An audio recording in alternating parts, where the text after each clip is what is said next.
He said this the other day on Fox News last week. Quote, in World War II, we did not negotiate a surrender with the Nazis. We did not negotiate a surrender with the Japanese. We nuked the Japanese twice in order to get unconditional surrender. That needs to be the same here in Gaza. There is something deeply wrong with this culture, and it needs to be defeated. So we're going to nuke Gaza because of its culture. We're going to kill everybody because we don't like the culture, which, by the way, lots of Christians in Gaza, Muslims in Gaza. Just innocent people in Gaza of all kinds. Well, of course, but like to say there's some like Gazan culture that's cohesive, it's like, what? But we're going to kill them all because we don't like their culture. And so I didn't believe that was real. I didn't really think he was a member of Congress. I texted a friend. He's newly elected, like in the last, he filled it was Mike Waltz or Matt Gage's seat, one or the other.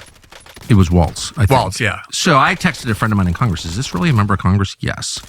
It's like, I don't even know what to say to that, but that, first of all, it's evil. But how can you say something like that and not get expelled from Congress or the Republican? How can that person be a member of the Republican Party? I don't understand. So let me say two things about that. And yes, Randy Fine is very real. I've been watching him for a while now, ever since Trump endorsed him as this America First candidate. He had served in the Florida Senate, in the Florida legislature, maybe the Florida House, but one of those two bodies. He was a member of the Florida. DeSantis hates him. He hates DeSantis. He like has a feud with DeSantis, and his entire political existence is centered around a foreign country, which is Israel, not the United States. He barely ever talks about the United States. So that's America first? Right, America first. So let me just say two things. One is this broader point, and then I want to get to the more important one. I started noticing this in like 2006, 2007, and I know you hear this all the time. World War II was one of the worst things that has ever happened to humanity.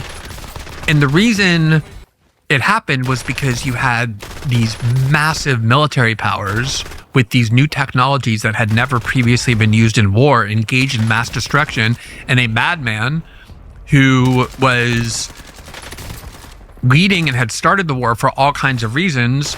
And you had the world's most powerful factions throughout the world destroying each other in the most inhumane way, to the point where we not only used nuclear weapons, but after the war was over, we decided we never wanted to have a war like that again. We imposed by convention, we agreed to all sorts of limits through the Geneva Convention and all these other treaties and conventions, ways to make sure that what happened in World War II never happens again.